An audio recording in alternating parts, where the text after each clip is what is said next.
Hi Aries, welcome to my channel. My name is Echo Moon and I am going to be giving you your teen reading. This is a general read, so this can apply to love, this can apply to work.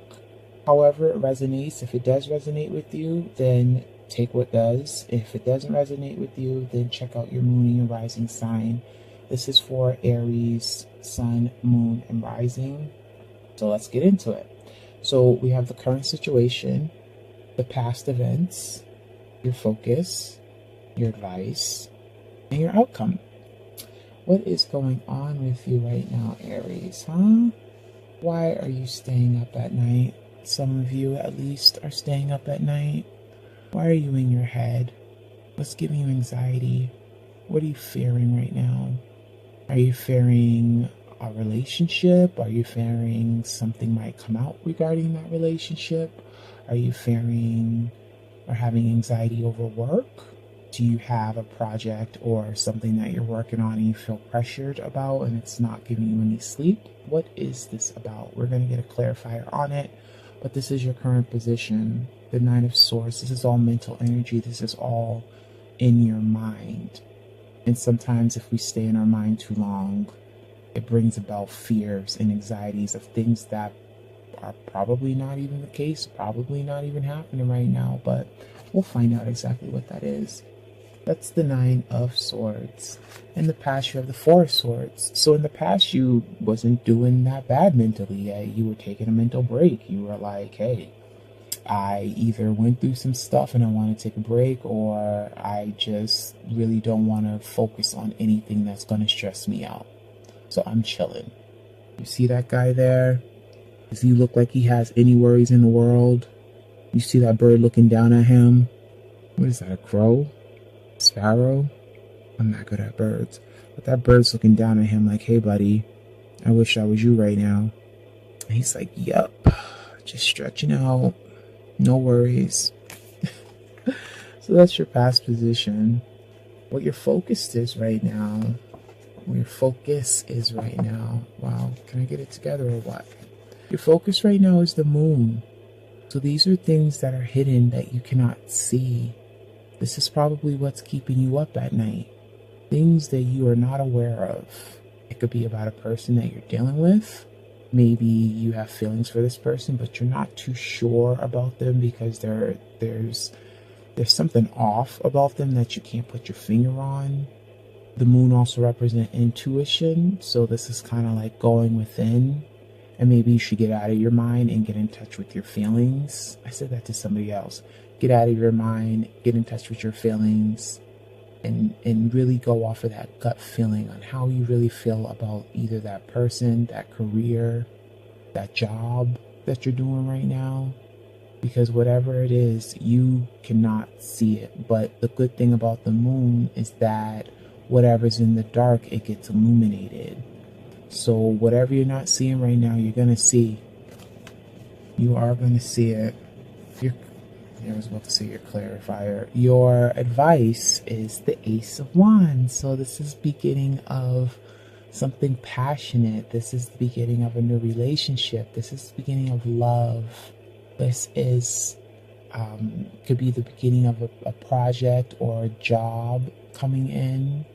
But your advice is to start anew. Your advice is to start anew. Bring that passion, bring that energy. You guys are Aries, you guys are fire. That's all wand right there. You guys know you have it. Aries, my experience with Aries is that you guys have your worries and fears, but you don't stay in that mental space for too long. Because it's just like you're kind of like go, like what's next? So I feel like that's where you're at now, but I feel like you still have a mystery you need to solve. And that's where your current situation is and your focus is right now. But you're going to have that kind of like, I want to feel like you're just going to get that. You're going to overcome whatever it is you're dealing with. And you're going to start something passionate, something that you can build on. If it's regarding work, then this is, using those resources that you have thought you didn't have and building a new project, contributing to a team project or whatever it is that you do for work, however you can apply that. In a relationship sense, this could just be, your advice is to start something new, start something passionate with someone and build upon that. Build on something that's going to be solid, that's going to be grounded, that's not going to make you feel mentally stressed out, that's not going to make you fear what you can't see. Let's get some clarifiers here. Let's get some clarifiers in here. I sing. I don't know why I sing when I do readings, but it kind of just, it's a way for me to release, like, not even pent up. Yeah, it's like a way to release pent up energy. Whoa. Oh, how nice. We have the Four of Wands, and we have the Four of Coins, and we have the Four of Swords. That's 1, 2, 3, 4. That's 4 fours. Those are your angels are with love. That's probably where that comes from. Your spirit guides are going to come in. Your angels are with you. They're going to come in and they're going to give you that new passionate beginning that you crave so much because you were tired of being stressed out. I hear you. But let's get to the clarifiers. And the clarifiers I'm combining with your situation in the past. So we have the Four of Wands, which is the card of, this is the marriage card, this is the celebratory card, this is the card of also foundation, building your foundation. You could be feeling anxious and worried about something financially not coming through that is preventing you from starting that, either that wedding or building that house, buying that house. You can feel anxiety over losing money. You're holding on to something. You're holding on to your savings. You're holding on to a person. I feel like that clarifies the Nine of Swords. Four of Swords. Let's get a clarifier on the Four of Swords. I kind of don't feel like we need one, but let's just see. Let's just try to flesh out story here. Five of Wands. Yeah. So there was competition and you took a break from it. This could be inner turmoil. This could be competition with yourself. This could be competition at work. And you just was like, you know what? That's not bad. I'm gonna just take a breather on this one. I'm gonna sit this one out. You guys can go at it. This is not competition in the sense of violence. It's a competition in the sense of like, you one up somebody or vice versa. But I also like to consider this as internal competition, internal conflict. I'm seeing it here. But let's just say, can I get a clarifier on the moon?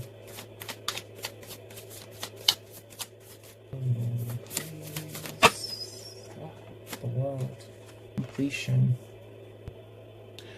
Your focus could be on fearing a completion of something that you're holding on to. Your focus can also be intuitively knowing that you have to complete a chapter in your life in order for this advice, for this passionate new beginning to come through. So whatever it is, it's either a person, it could be a job, but I feel like your fear is the closing of that chapter, and you need to close it you have to close it in order to start something passionate, something that's going to bring you love, something that's going to bring you what you want, right? Don't you want this? Who doesn't want this? It's beautiful. It's beautiful energy. You can't deny that.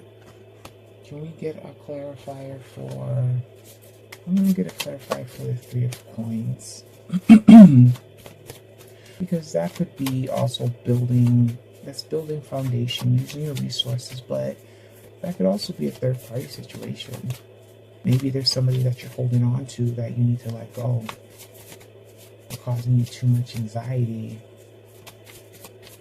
You feel like you're always in competition with this person, and you just don't want to be there anymore.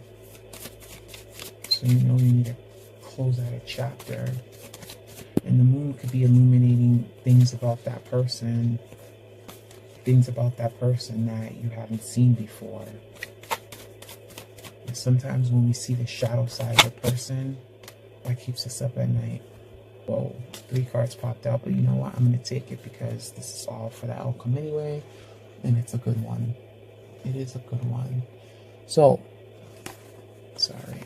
You have the knight, excuse me. You have the 3 of coins. So again, teamwork, building a foundation of something, which is going to bring you emotional fulfillment. This is going to be wish fulfillment. This is what you wanted. It's going to make you secure. It's going to make you feel stable. It's going to make you feel grounded. And financially, you're going to feel okay. You're going to be in a good financial position. And this is all based off of using your intuition. But the thing with the High Priestess, though, and what makes her so mysterious, is that she is like the veil between both the living and the dead. She holds the secrets to life, the things that we do not know. And sometimes when this card comes out, this is also telling you there's things that you should not or do not need to know right now. But this is never a bad thing. This is just spirit telling you, not right now. But in the meantime, you got all of this stuff. Look at that. Like, you know, what are you complaining about? This is good. The High Priestess, man. I love that card. I really do. I meditated on this card once. Not this one in particular, from another deck. And in that deck, or in the card, it was like I was walking through kind of like a temple, and I got up to the double doors, and she's sitting in her throne, and she basically says, "This is not for you. You're not ready yet." And like just slams the door in my face. I mean, I wasn't offended. I was just like, okay, lesson learned. I won't go to places that I'm not ready to go to yet. But she is someone that, when she shows up in your reading, tap into your intuition, because there's things working behind the scenes that you're not aware of. But to be honest with you, whatever's working behind the scenes is in your greatest good. It's going to get you out of that that mental space that you're in. So that's pretty good. That's a pretty good ending. And look at that, bottom of the deck, 10 coins. What? You'll be all right, Aries. You will be a-okay, darling. All right, let's pull out 2 oracles from the wisdom of oracle deck and 2 oracles. Whoa. I hate when they do that. I really do. I'm not taking them. And it just really just messed the outflow here. Let's try that again.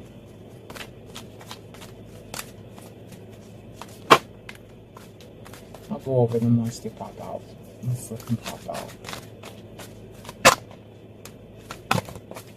I want one more. I feel like we should get one more. Yeah, I knew it. Okay. So you have mending. So this is mending relationships, mending past hurts, mending a broken heart. Mending relationships is really what this card is. You're getting your life back on track. You're changing for the better. You're changing the wind. You're getting out of that mental space. I feel like, look at it both ways. This one is self-explanatory. You're mending your past relationships. You're mending current relationships. You're mending your life. You're putting your life back together, right? And even if your life isn't together, whatever it was that was giving you that anxiety, if that applies to you, what was giving you that, like, staying up anxiety, that's gone. You're mending that. You're taking care of that, if it hasn't already been taken care of. Which to me, it feels like you're already heading in that direction anyway, of mending it. But you have to change something about yourself too. And if you don't change anything about yourself, because in this way, this is kind of like the Tower. in a sense. A change in the wind. Something needs to change. Something needs to break down. Something needs to be rebuilt. But something needs to be, something needs to go in the right direction. And right now, it may not be. So you need to make that change. Because if you don't make that change, it's going to be an unfinished symphony. You're not going to leave this place, and this place, and this place. Right?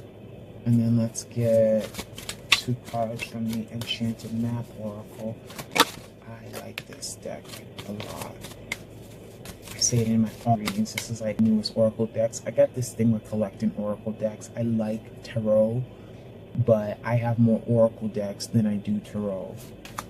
Really.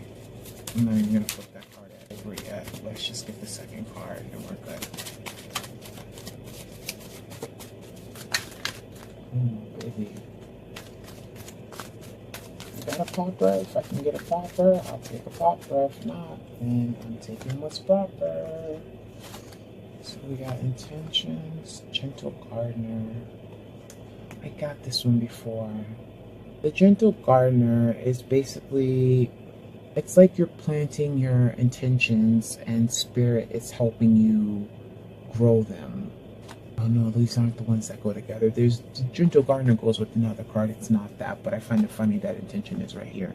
So that's what the Gentle Gardener is. You're planting seeds and you're waiting for them to grow, and spirit is there to help you, to guide you, to assist you. What did I say? You have 4, you have 3 4s. That's the angels. That's the angel number 4. The angels are really with you right now. So for the month of June, you will be spiritually guided on a lot of things. Pay attention to synchronicities. Pay attention to, numbers, signs, animals, birds, anything to that effect, because there's messages in that. And there's always messages around us, but sometimes we're not paying attention and we miss them.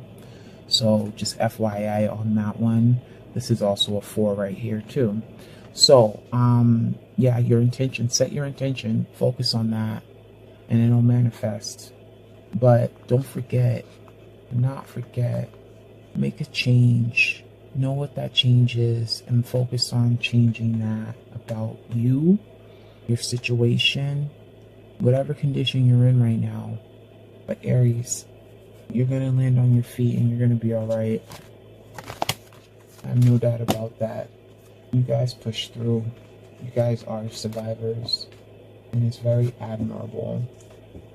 You guys got that, like, zippity-doo-dah energy. Not really like that, but, like, you guys have that fiery energy that you can feel. Like, out of all the signs, I feel like Aries, to me, it's like you can feel their fire. Like, I've dealt with a lot of Sagittarius. My child's father is a Sagittarius, and with him, you feel the fire when he's excited, but I feel like with the Aries, that's just like, it burns off of them. Leo too, but not in the same sense. Like, Leo has like that bravado about them. Like, you can tell they're a Leo after watching them for a while. Like, they have that characteristic, but when it comes to Aries, it's kind of like I can already like catch on to their, it's like they draw you in like a moth, like a moth to a flame. Let me stop. All right, Aries, thank you for watching reading. Next video will be just love only. Like, subscribe, comment below, let me know if this resonates with you. If it doesn't, what have you. Any feedback is good feedback. I am off to bed. I again thank you for your time, and I'll catch you later. Bye.